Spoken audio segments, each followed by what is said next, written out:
Yeah, greetings Ganzakwethu. Uhlelo silivula ngamazwi which were said by the great activist and civil rights organization leader uMalcolm X lathi khona you cannot separate peace with freedom because no one can be at peace unless he has his freedom. NgesiZulu awukwazi ukuhlukanisa ukuthula nenkululeko ngoba akekho umuntu oyoba nokuthula unless umnikeze inkululeko yakhe. Sivula kanjalo kuhlelo lwayo iDurban Network. I am your host uSabelo Umfokandabase. Namhlanje siyayixoxa nje indaba noNcenga Umfokantinga who's a political analyst. Mfowethu siyakwamukela studio. Siyabingelela kakhulu kwiDurban Network ilokhuzana ekhula podcast ekhula ngamandla kakhulu la eThekwini. Siyabonga kakhulu ukuthola ithuba. Mfowethu siyabonga nathi. Mfokancinga singasayilanda ukuthi sivele siyihlinzizwa nje ngani yakwethu mningi umsindo mhlambe siquote from the very same quote I was saying eSouth Africa kunomsindo. People are not at peace because they think freedom ekhona njengamanje it doesn't suit them, it doesn't give them what they want. Mhlamba ke siyithathe back siyibuyiselele ku94 Mfokancinci ukuthi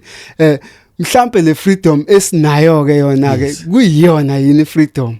Asivele sikhulumeni iqiniso yabo khona abantu bezokhululeka. Yes, iqiniso la lithi uma ngabe amakhosi ehlangana ayefuna umhlaba wawo engafuni ukuthi kushintshe indlela wona aphethe ngayizwa ayifuna umhlaba iconcern kwakumhlaba. Now amaqabane la wenu ANC mayihamba exile kwagcina esefa amakhosi kwabuya sekubuya amasela igebengu zeza ngapha zithi zilethe inkululeko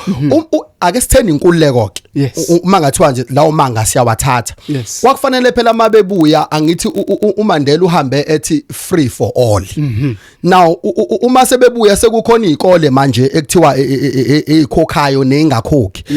equality izoba khona kanjani uma kukhona izibhedlela ezikhokhayo nezingakhokhi equality izoba kanjani thina lana sihambe bahambe labantu kwamakhosi mase bebuya sekuyipresident uyabona yini ukuthi khona inkinga yenzakalile khona abantu abaphuciwe umzabalazo beko wamakhosi wathathwa wabuyiselwa kuyigebengu zeANC zawushintsha kwafuneka mabebuya bona mase kuhlalwa kwiCodesa bese kukhulunywa indaba yokuthi izweke selibuyele emakhosini iCodesa ingabafaka belungu bathi makhosi sesibuye nalizwe lenithumelona nanti siya kanjani phambili for the fact ukuthi bahlale nesitha bakhuluma nesitha ukuthi izwe baliphathe kanjani base benikezwa isitha ukuthi izwe baliphathe kanjani okusho ukuthi asikaze sikhululeke ngoba sisaqhubeka nesystem yesitha ifreedom nje uMandela wasiqambela amanga wathi sikhululekile senze iphukuphuku ileyo nje mfowethu asikaze sikhululeke singaqala uma singahlangana. It has been said ukuthi prior to 1994 elections kwahlala uMandela ehlala neteam yabamhlophe labe kwakuthiwa mhlawumbe ibona babezo negotiate iRainbow Nation ukuthi izinto zizohamba kanjani. Ucabanga ukuthi isona sikhathi la umzabalazo wadayiswa ngaso? Yabona nje masingakhuluma iqiniso nalokuthi lo muntu owabuya uMandela kusafuna sifakela amehlo ayikho indoda yaseAfrica engadivorce unkosikazi wayo bese ithatha umfazi womuntu onezingane more than 5 ayikho indoda yaseAfrica engenza lokho ngalezi ayikhatha ayikho mhlawumbe sobuya sixoxe le kwakuMandela yini loya ngoba kuyacaca ukuthi kwangeyena okay ke angithi babehambe ba amakhosi beyofuniswa yindaba lingabuyelanga ebukhosini labuyela kwipresident ingoba vele basebeqalile sebelintshontshile abelungu bathatha bantshontshizwe ngabantu bathatha lamagenge lawa bawavalera eRobben Island bawatshela ukuthi azoba nemali mengavuma into yabelungu ngokuthi basebehlale kakhulu badayisa ngathi ukuze kucebe bona asikhulumeni iqiniso but ndabase uhlala eSouth Africa mawudoba ufish udinga ilicense uhlala eSouth Africa awukwazi ukudoba ngendlela oyithandayo ufish wezwe lakho angifuni ukukhuluma yegolide kuyakujabulisa ukubona iAmerican ifaka amagolide sithuntswempu kodwa elala eAmerica likho igolide inkululeka ayikabuyi kusadinga amadoda anje ngophakela umthakathi ke kuhlela umhlangano hayi lento lo yenza uRamaphosa lo bhedayo kuhlela umhlangano kuyohlalwa phansi amahostela kuxoxa amadoda ukuthi izwe silanda kanjani ngoba alikaze lize libuye kuphela babe kubuso bomnyama ukuze sifile ngathi sikhululekile but ubuso bomnyama busicindezela ngaphezulu kwamabhunu masingakhuluma iqiniso umuntu omnyama amabhunu mhlawumbe ke sitheni umsebenzi yayikhona sasilala sidlile njengamanje izingane sidayisa ngemzimba ezinye zazayi ngoba ithanda ingoba ayikho yona into yokisa isinkwe eswini egameni lenkululeko angithi bathe siyalingana sonke yindaba bathi kukhona izikole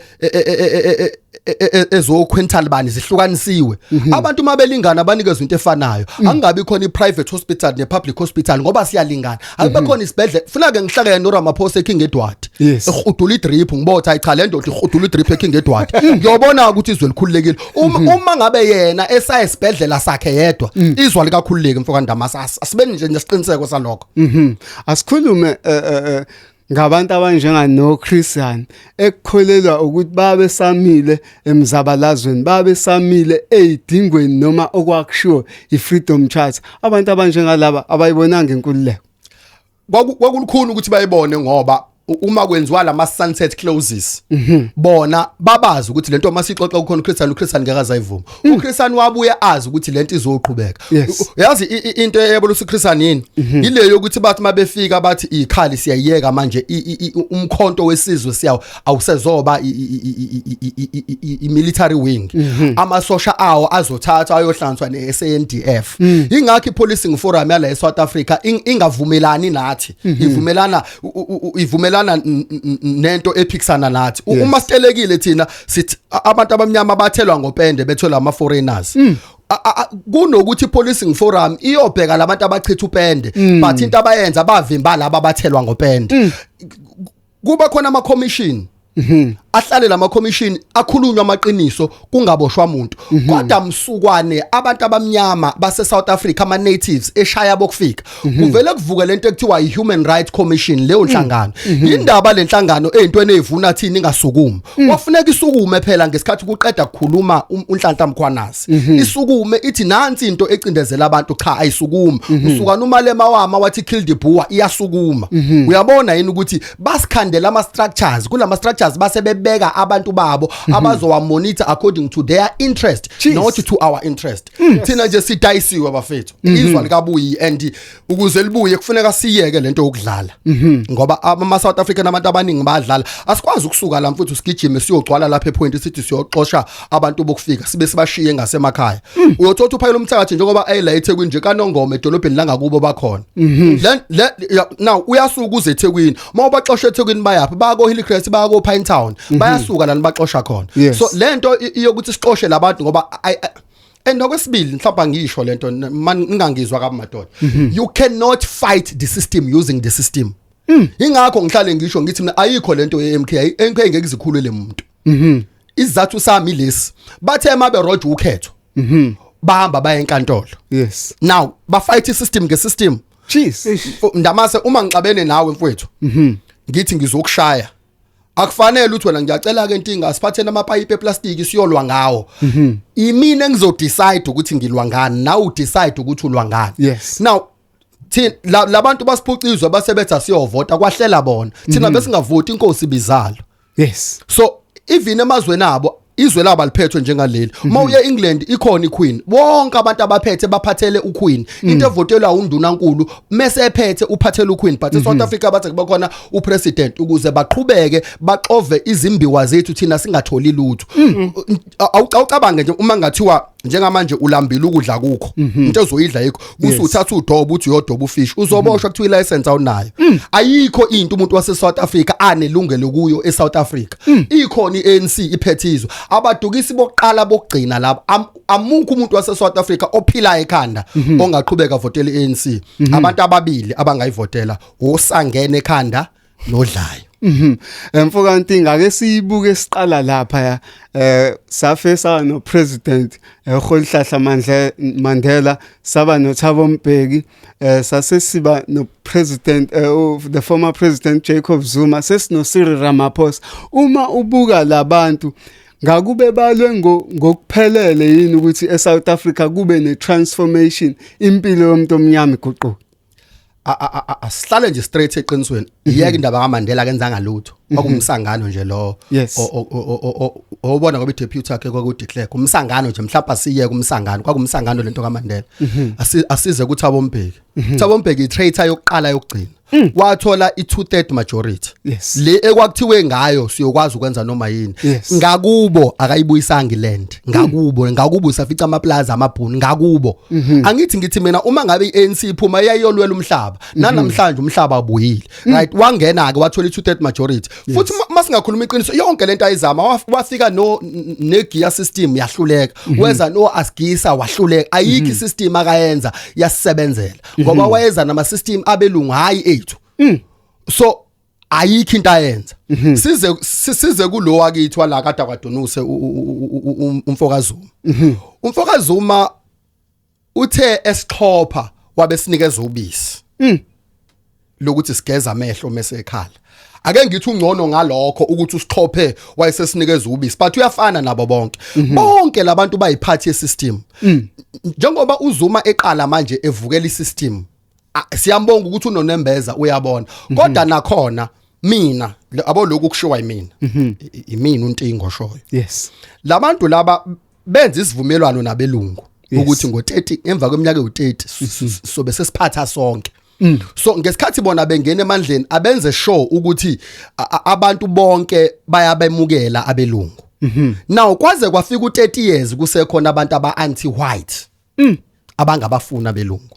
base bethi ke ukuze labantu aba-anti white sikwazi ukuba manager asithola umuntu ozosimanagela abantu aba-anti white base bethatha uZuma bamhlome ejele nangempela iKZN neJozi balwa babona ukuthi okay baningi abantu aba-anti white and umuntu ongaba maintainer umsholozi phela into edala ngithi ukhonela ukuzomaintaina thina anti white ukuthi singalwi mase kukhona iGNU njengalokhu singalwi kukhona iGNU basiprovela ngepoint elilula bavele bathi zonke indawo iqembu elwini kakhulu lizophatha noma ngathiwa alibanga no50+1 kodwa ilona elizohlela icoalition but ngapha ekhezi basiprovela ukuthi uZuma uyakwazi ukucontrola abantu aba-anti white basiprovela ngokuthi umkhonto uthole 45 bese bethi wona awungahlali sahlala sathi silinda ubaba uyikhamisele laphana udla imali sikhamisile silinda ubaba udla imali ngoba bayazi ukuthi ngeke sinyakaze engashongo lutho ngoba yena uyakwazi ukucontrola abantu aba-anti white uZuma yesinye seyigebengu esicontrola abantu aba-anti white into edala ngisho njalo uma ethi uzofight isystem uyeleni umkhonto eParliament uyeleni ecourt magrojiwe ngeke ngikushaye uma ngizolwa nawe ngidinga induku yakho angifike neyami uma ngabe bona bezwe emacourt thina ke sihlale phansi emahostela sincinde siloli imkhonto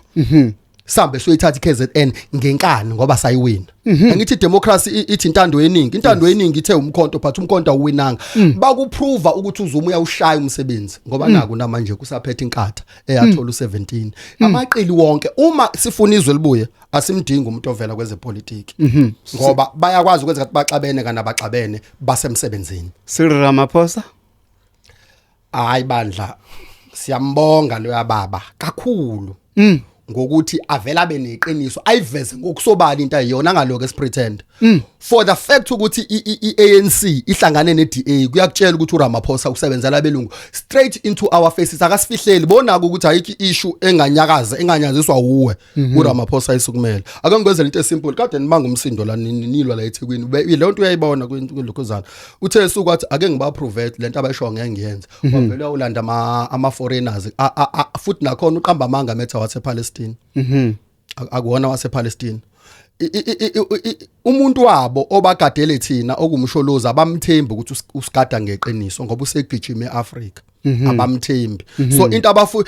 into abayisola ngenze kube mhlawumbe njalo ngale South Africa eAfrica uqoqa amasosha ufuna ukuvikela umbuso nabo baletha wabo amasosha lawa azogada umbuso weGNU labakade fika amasosha nje azogada umbuso weGNU njengoba esho ethi abana wamaphepha so kwazi ngani ukuthi wasePalestine but before afike bese kuhlanganiwe kwaxoxwa ayikho le nto You can't distinguish ukuthi who is wapi. So ingakho ngithi ngiyambonga mina ukuthi uyena ozobavula amehla abahlakaniphile ukuthi iANC uphelile, isikhathi sepolitiki isiphelile, abantu abahambe bayothatha izwe labo bese balibuyisela emakhosini bese kuzokhethwa indoda enesidima njengomhweni njengalo baba lo umkhwanazi ukhethwa indoda enjalo ezogada umhlaba. Futhi nje enye into ekufanele ukuyibona ukuthi ngempela uRamaphosa honest, uRamaphosa akakufihli, wabiza amaqabane eANC wawatshela ukuthi yazi uthini indawo eziphethene naziyabheda, bukane eziphethwe iDA, ubhekene ukuthi uhlalaphi, uhlala la kuphethe khona iDA and ku well developed. Bafethu lento yepolitiki umdlalo, ama South African akavuleka amehlo avuke alwela izwe lawo. Sesivala nje kule topic relator nomhlaba. Ithini iposition yakho nge-expropriation of land without compensation? Yazi ukuthi Fanda mase lento ufuna ngiyikhulume njengoba injalo.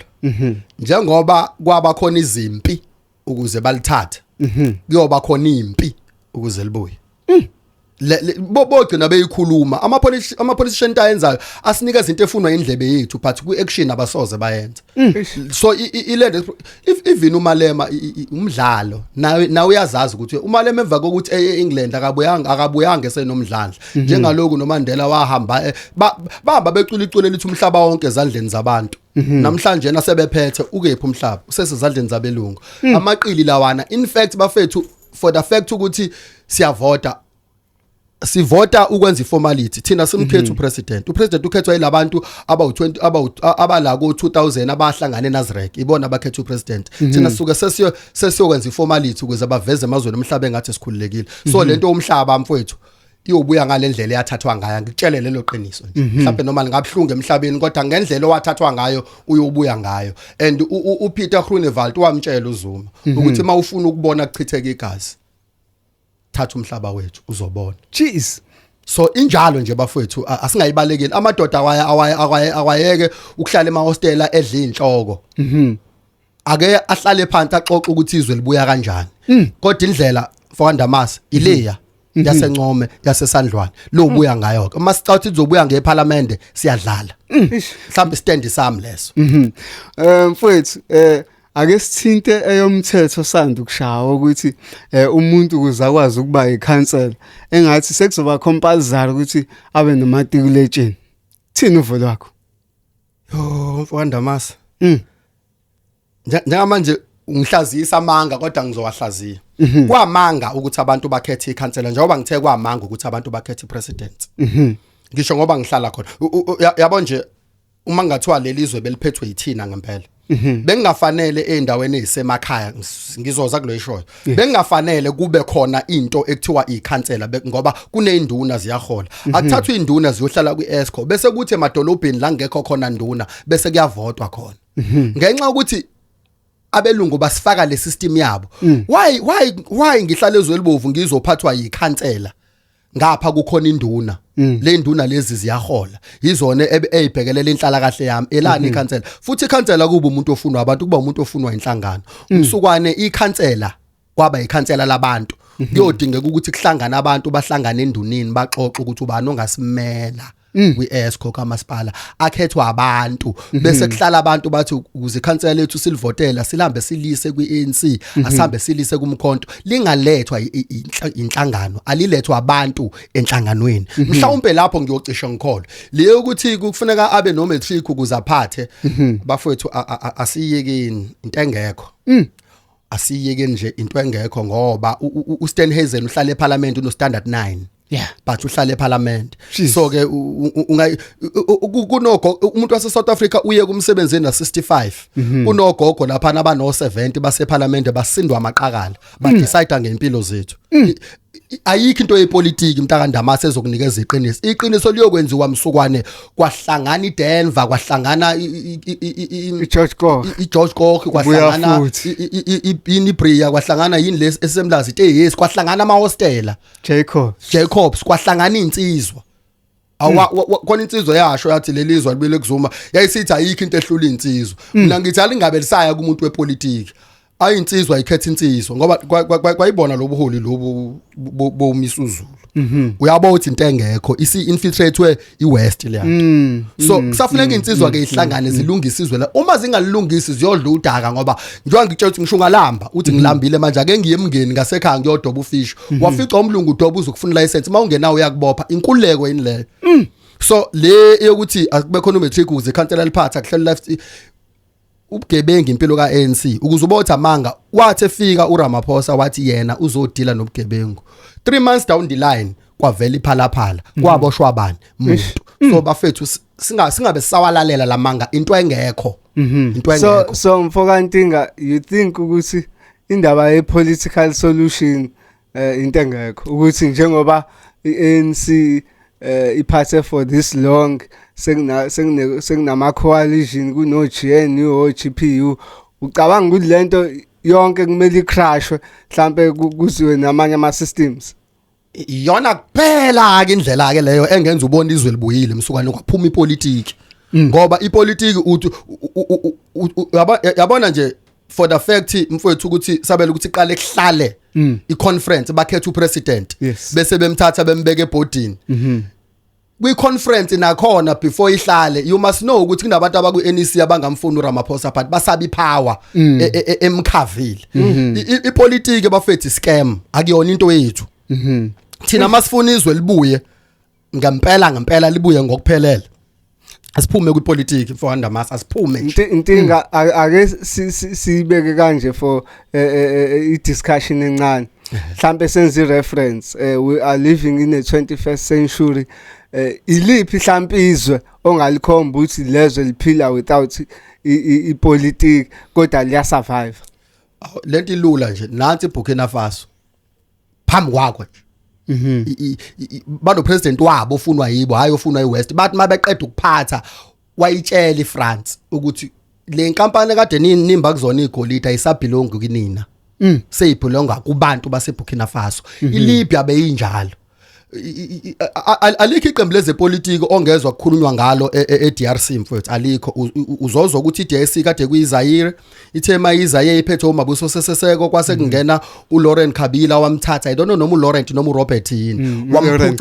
wamphucizo kwase kuba iDRC namanje kuhlangana amadoda athi lo usedlala ngathi amqumbe phansi kungena amanye ingcono kwayileyo ngoba lo phethe uphatha ngeqiniso kunaleyo yokuthi simelo umbheki athi better job for all aphathi umsebenzi esingayitholi ungena uZuma nabhala into efana no better job for all angena umsebenzi esingayitholi sekuRamaphosa na ungenile wathi let's build together unama ubuilda yedwa ke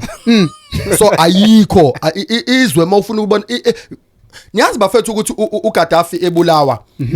iLibya uoyela wayo wawuphethwe yiyo kwakuthi njalo nakuphela unyaka mase kuphuma ama dividend umndeni nomndeni wawuthola imali bathi yayicisha ifike ku100,000 impela kunjalo attest to that enikezwe yizwe umucabanga thina ngabe sithola imali nje sinegolide sinedayimane sinamalahle sinezigode eziwela every day iprofit RBM lebangwayo asitho umuntu wase Richards Bay kuthola lo sebenza khona kuphela abelungu bafethu abasifuni and into ebhlungu basiphethe ngabantu bakithi abamnyama ababagoqa kuhlangene Robben Island so alikho mfowethu iqombo lezopolitiki eliyokhulilizwe including umkhonto wesizwe njengoba bese nginitshelile ngeke uzukhulule umuntu ngoba nawo usasebenza ngesystem ngeke mfowethu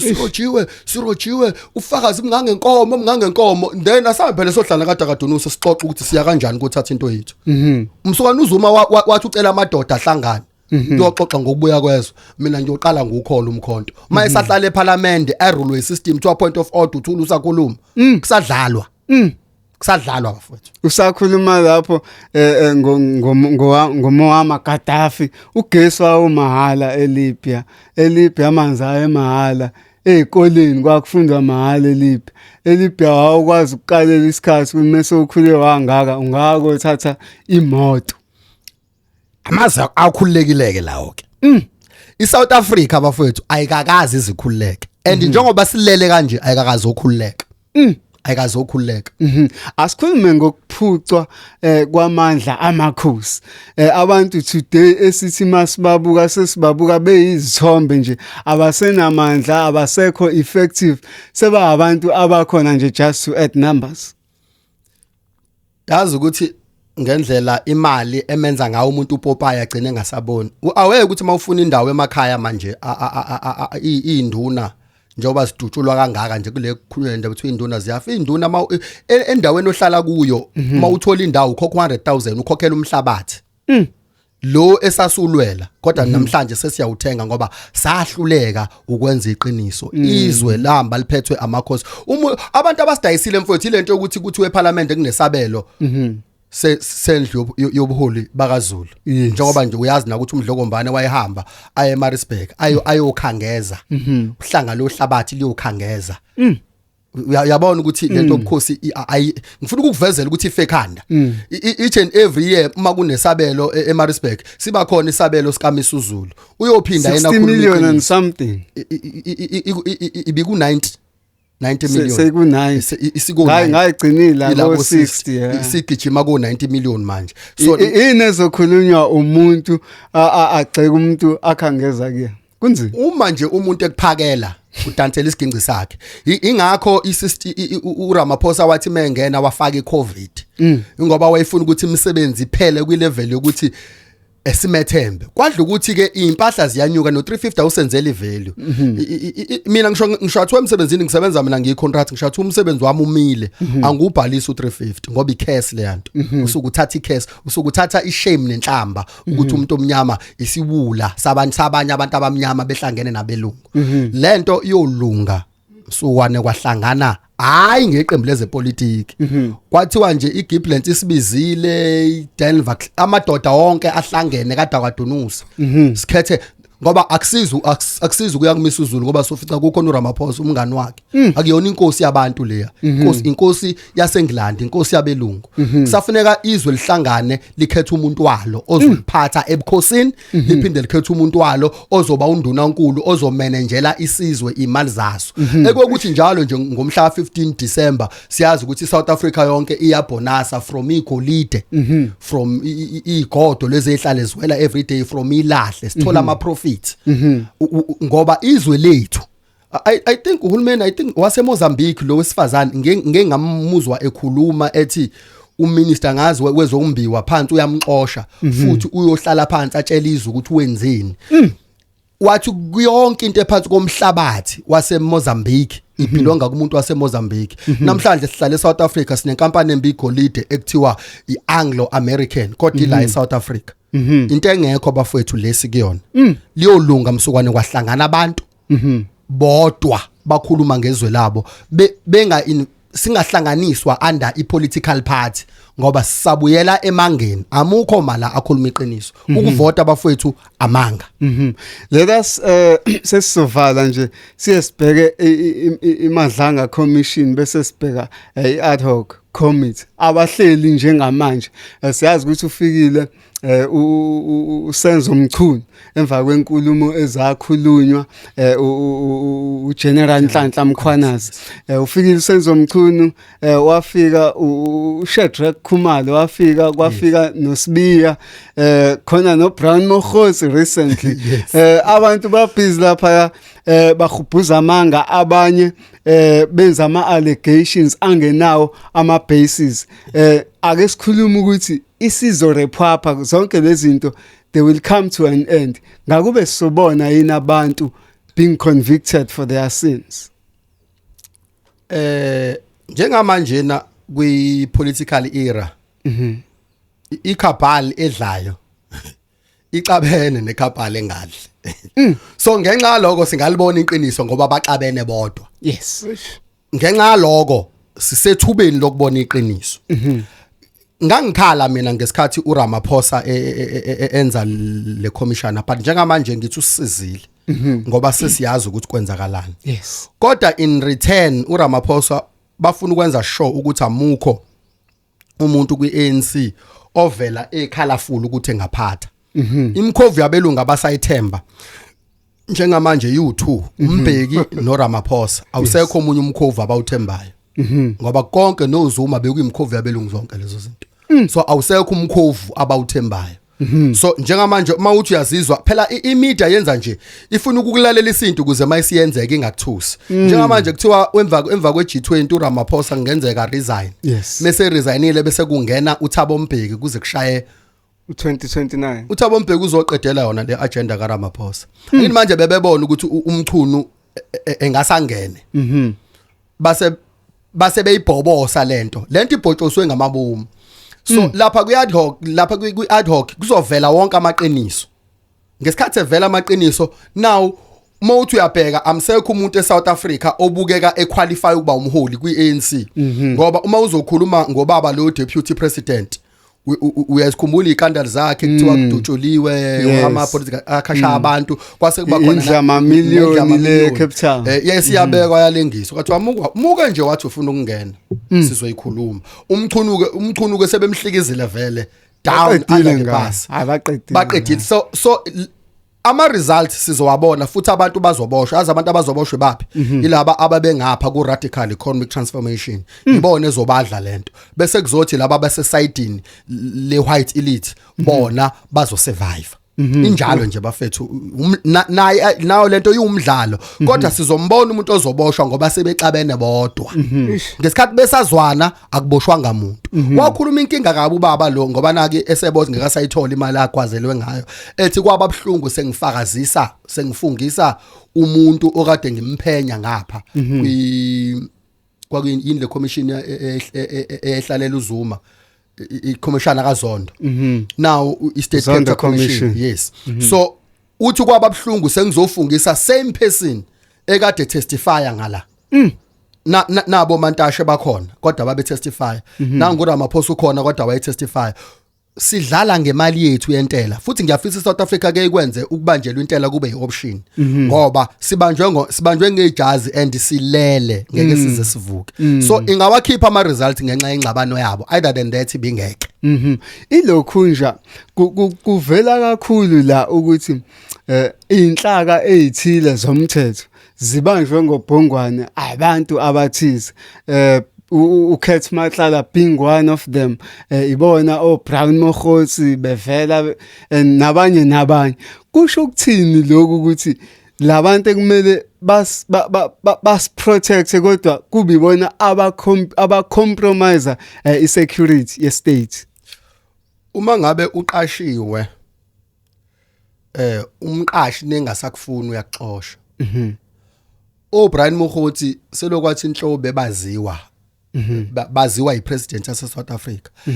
bebe collector itax revenue beyisa ngasesayidini lama white ukuze msukwane kuthi umbuso womuntu omhlophe mhlawumbe abantu bayawuvukela oyongena afice ingekho into ethi imali so njengamanje ba exposewa ngoba babona ukuthi abantu abamnyama sebe about ukuvuka so manje aba exposewe ukuze le mali iqoqwe kusekhona uRamaphosa umsebenzi wabo usubaphelele sebeyaxoshwa emsebenzini ingakho be exposewa bebesebenza kuthulwe kusukela kucele bebekhona abantu la eSouth Africa uma kuphuma ithenda mina sengaba nenkampani angazi ingaki angilitholi ngiqualify ubuzwa kuthiwa umpisana wakhe izindlu eConopia uzwa kuthiwa wakhe ibridge eNtshanga wayethola umsebenzi yedwa yena ingoba bayazi ukuthi imali meseyitholile uyisa kubani so wena ngeke uthole ngoba ungathatha le mali uzoyidla nabantu bangakini sisemidlalweni I think igame isiku 90 minutes seyiyaphela futhi siyiphelile sesemseni kaNompempe mawubuka indlela abantu abavuka ngayo considering izinto esizibonayo nowadays ku social media noma mangabe kunama march aqhamuka njenganalawa ama civil organizations such as March and March Dudula before it came to being a political party kubukeka abantu abaningi sebeqala beba iparty yalama march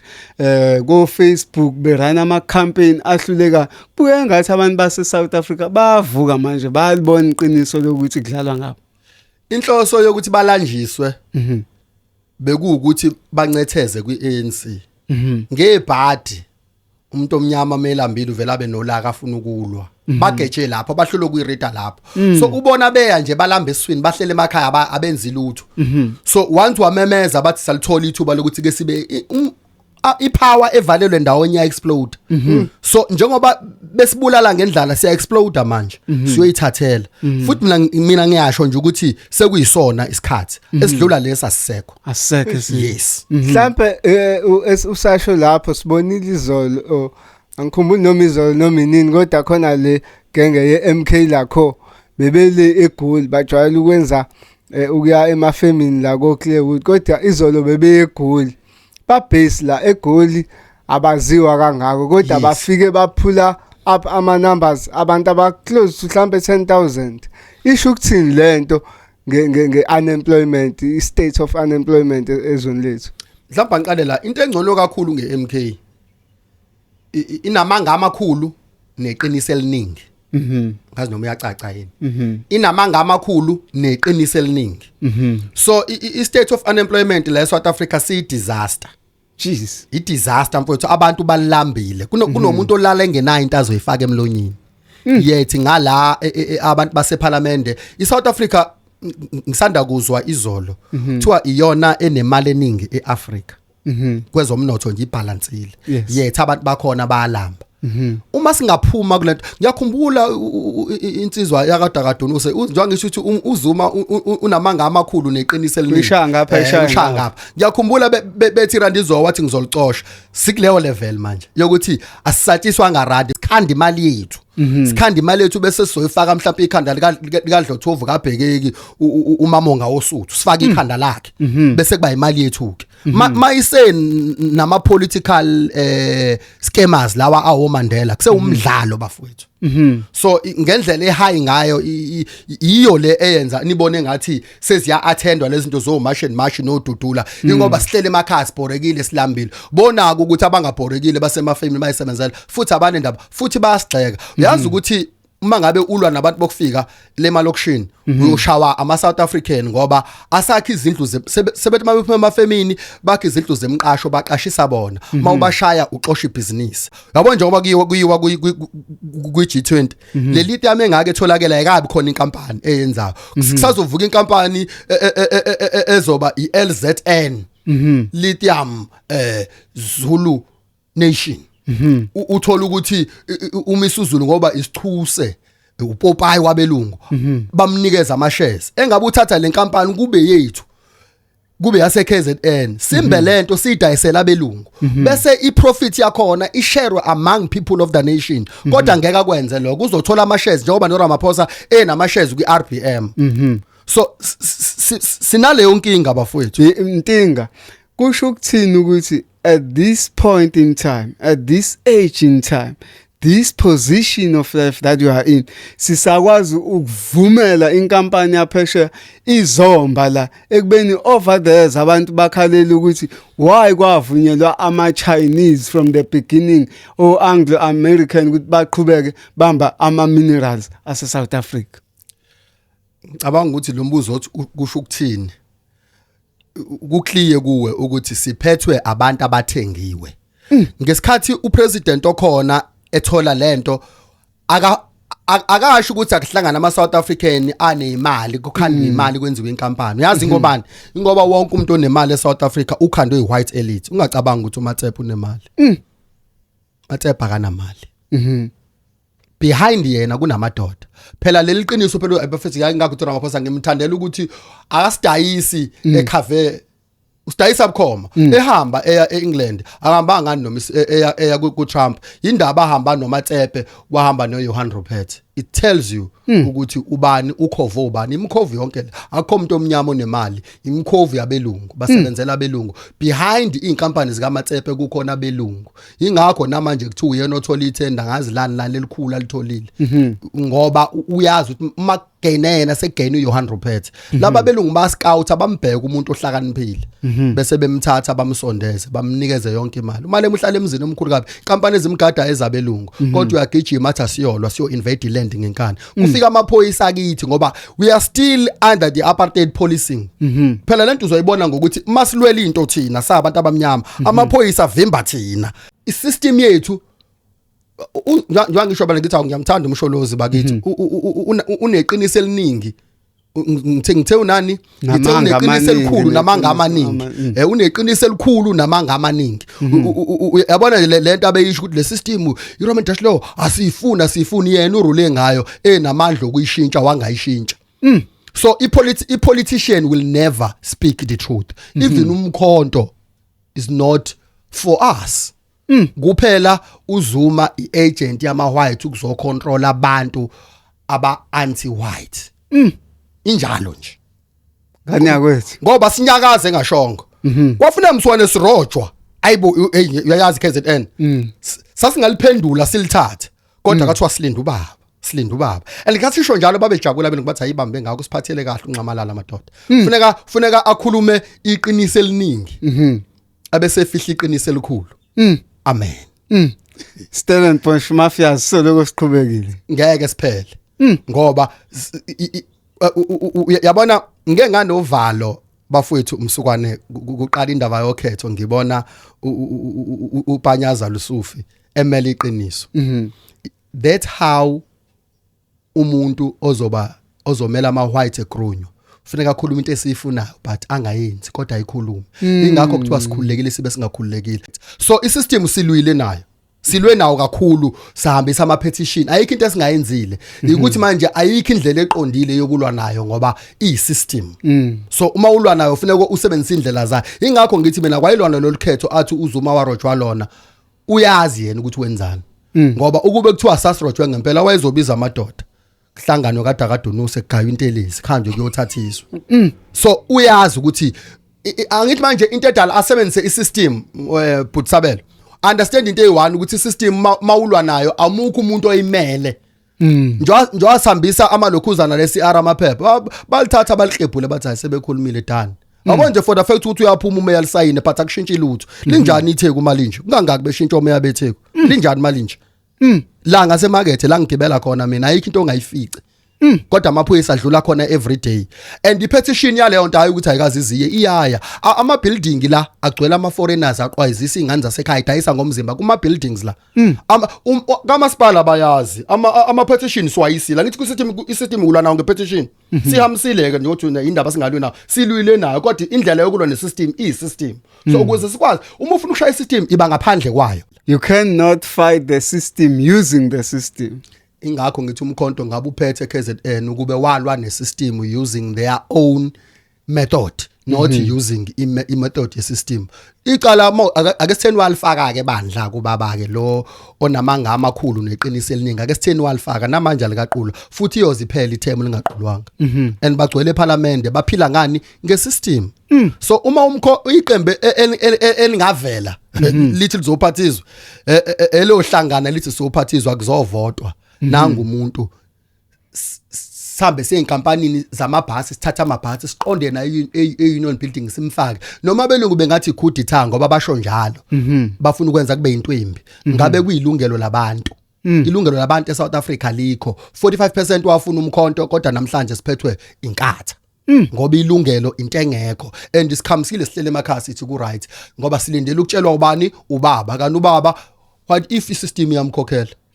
ulwelana angithi wathi le Roman Dash Law iyabheda indaba pho aqhubeke apply yona mefuna kulunga izinto ngoba umdlalo in fact uma kuthiwa umkhonto ubuzothatha izubunge kuningenela ukhetholohulumeni basekhaya ngoba khozo lathathwa ngohulumeni wasekhaya ingoba vele nabo baku system bafuna ukuhlala bedlile nabathile njengoba ngisho ukuthi umkhonto uzokutshela iqiniso eliningi busufihla iqiniso elikhulu amen sesivala nje umbuzo wokugcina ngci abantu bayaya kulama mash lawo kodwa futhi uma uwabuka awa reflect to inumber noma izinkulumo ezisuke zikhona ku social media ngabe lokhu mhlawumbe kusho ukuthi abantu abadiniwe yini ngokwanele ukuthi bayishintshe lento abayibona yenza eSouth Africa yazi kunomuntu ohlele emaphephetheni ohlele kanyuswa ohlele ezwelibofu uyathanda ukuya but kunzima ukugibela ana ngisho 20 rand ukugibela so labantu aba reflector lapha na ba right noma ngathiwa abantu badiniwe ingakho ngithi mina labantu lamadoda njengophakela umthakathi akwe asondele akathi madoda kithi KZN yonke siyohlangana eDalton eHostel hayi sigijime siqale siyohlangana sixoxe ukuthi lento siyilwa kanjani ngoba masisafuna ukuyilwa ngobupolitiki ngeke sinqobe ngoba isystem ngeke futhi ngeke yabo uma sizoshana nawe ngizokunikeza mina ngizophatha ipipe leplastic bese ngilishutheka induku phakathi wena bese ngikunikeza lingenanduku ushaye nami ngishaye kodwa okwami kuzozwela into abayenzile baqedele lento ekuthiwa iBlack Unity meke bakubotha ukhuluma kakhulu bakufanda bathi vula iqembu lezepolitiki now usunconzulile njalo ingakho ngithi ngeke liphathwe izwe ipolitiki liyophathwa abantu behlangene yes umfokanci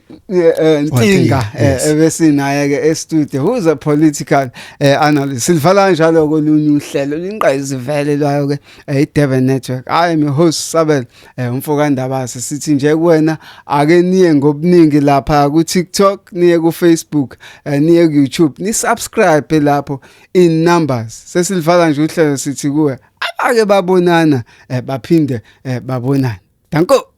Hammer